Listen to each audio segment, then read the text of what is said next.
Ahmedabad airplane crash in student vSVALs. Ahmedabad airplane crash visuals. గుజరాత్లోని అహ్మదాబాద్లో ఘోర విమాన ప్రమాదం చోటు చేసుకుంది. జూన్ 12న మధ్యాహ్నం టేకాఫ్ అయిన విమానం 2 నిమిషాల్లోనే ఎయిర్పోర్టు సమీపంలోని మెడికల్ కాలేజీ హాస్టల్ భవనంపై కుప్పకూలింది.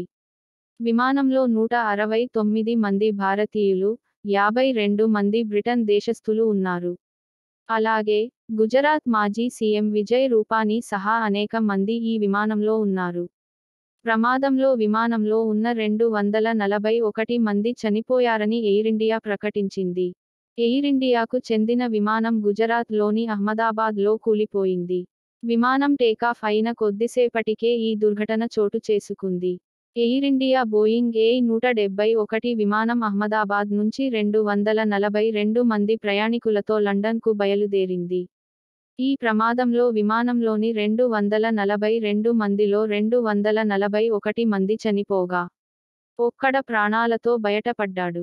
ప్రమాదంతో బోయింగ్ విమానాల నిలిపివేతపై ఎయిర్